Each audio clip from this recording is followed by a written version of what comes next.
The title of this podcast is Why Leaders Are Ruled by Their Subordinates. This is a fairly common issue, although it's rarely recognized.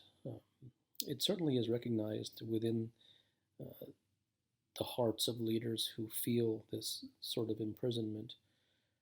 It happens a lot, for instance, in medicine, as an example. Many physicians are, in effect, ruled by their nurses. In businesses, executives are often ruled by their secretaries. CEOs often feel a sense of insecurity around certain employees. And within the mind of the leader, there is a fairly pronounced conundrum, and that is that outwardly and from a hierarchical business perspective, the leader is the leader, and the leader is in charge of his or her subordinates.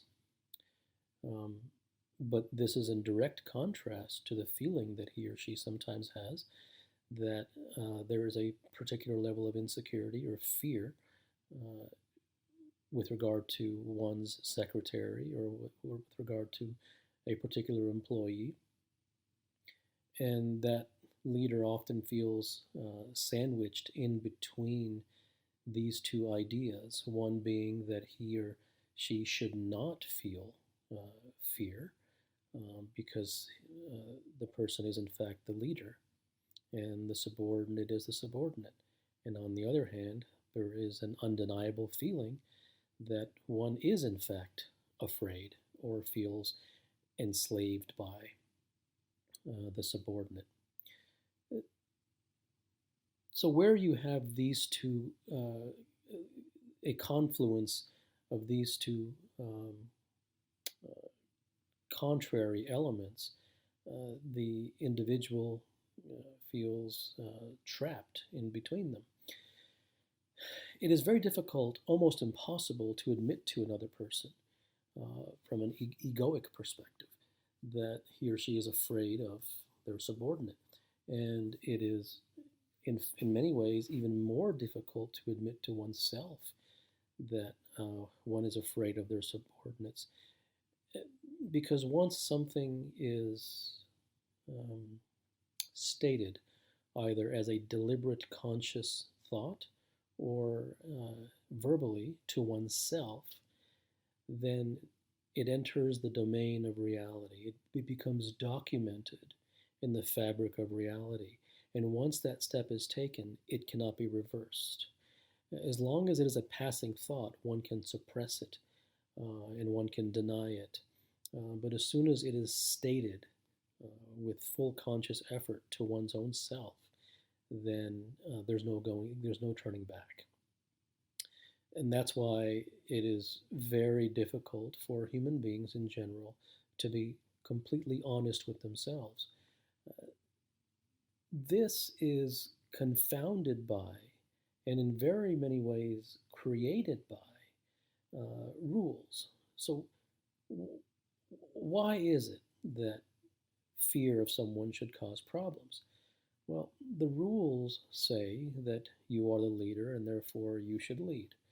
But the rules also say that you should be compassionate and you should be understanding and you should be caring and the leader should be empathetic and nurturing to those he means to lead or to guide or to govern. And whenever you have that many rules, one cannot possibly satisfy them all because amidst those rules, there are definitely feelings that are undeniable, and those feelings do not acquiesce to rules. Those feelings stand on their own in their own right.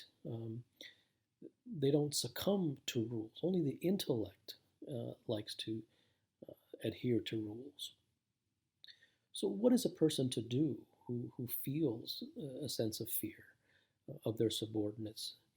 Well, it isn't a question of what one should do. Really, it's a matter of understanding. Because if you view things from the standpoint of what to do, then even if you're given an effective answer as to what to do, that'll only apply to a particular circumstance, and therefore you will need 10,000 different answers for each different circumstance, and that is hardly a practical way to approach any problem.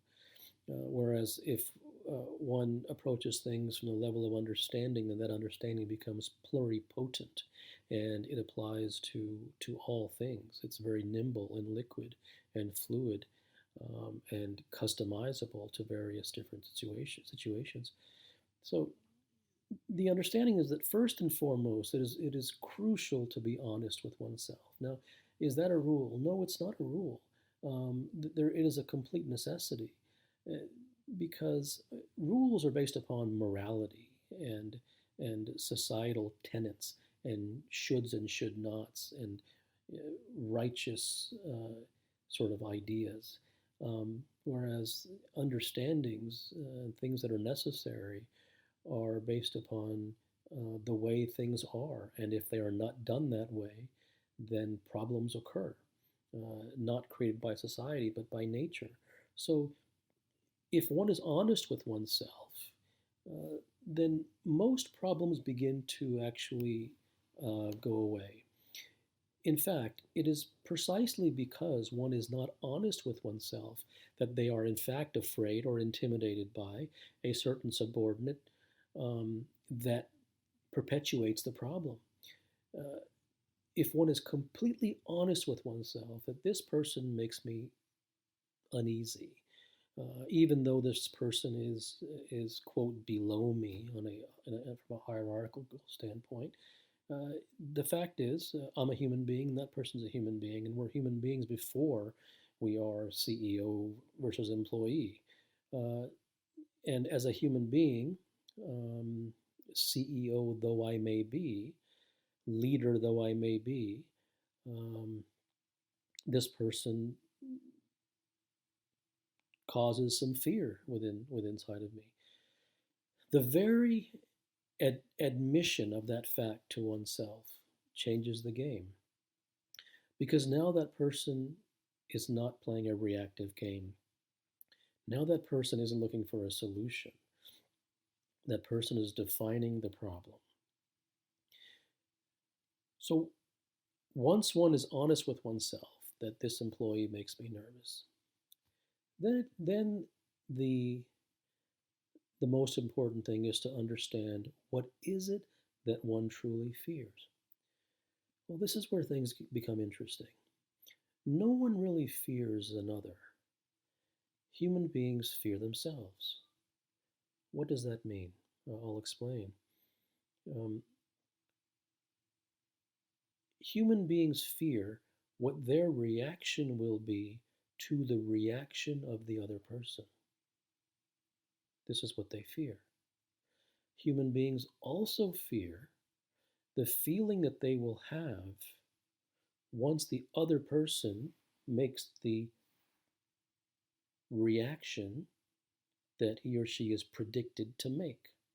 So human beings are afraid of feeling a certain way. If, for instance, the leader says to do X and the employee says, no, I'm not going to do it, that um, that sort of quote disobedience uh, or denial of the leader will create within a leader a problem.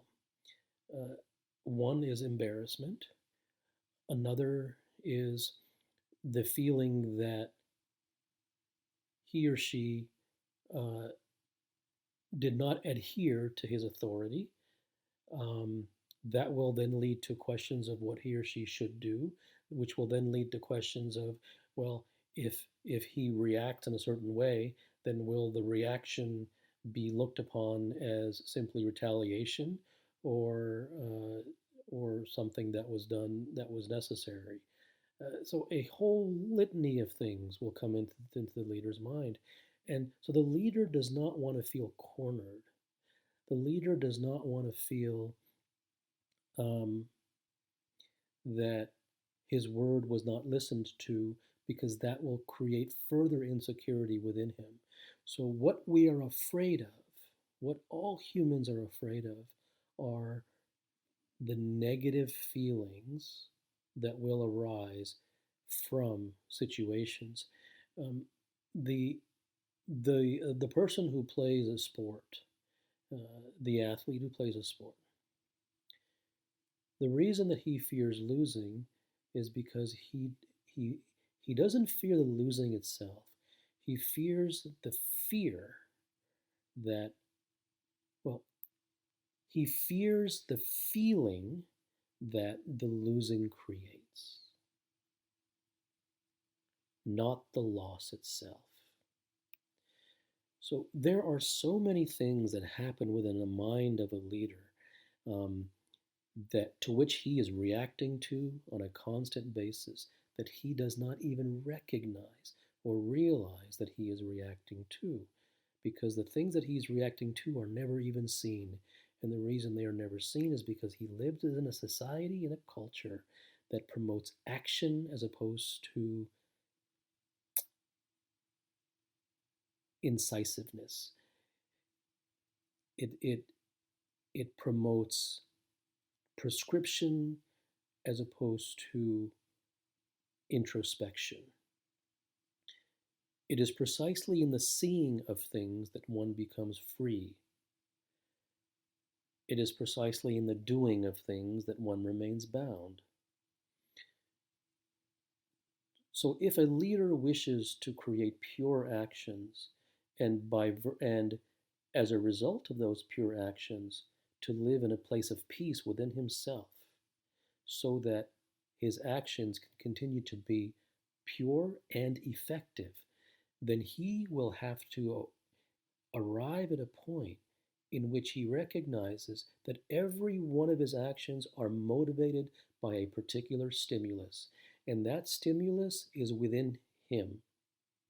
And in the recognition and the seeing of what those stimuli are, only then will he be able to become truly effective without causing turmoil to the maturation of his company or to his day to day existence. So it is precisely in the seeing of things, in the honest, genuine, natural, organic introspection, to discover what is at the heart, what is at the core that is driving all of one's actions. It is in seeing those things that makes a leader truly supreme. Good night.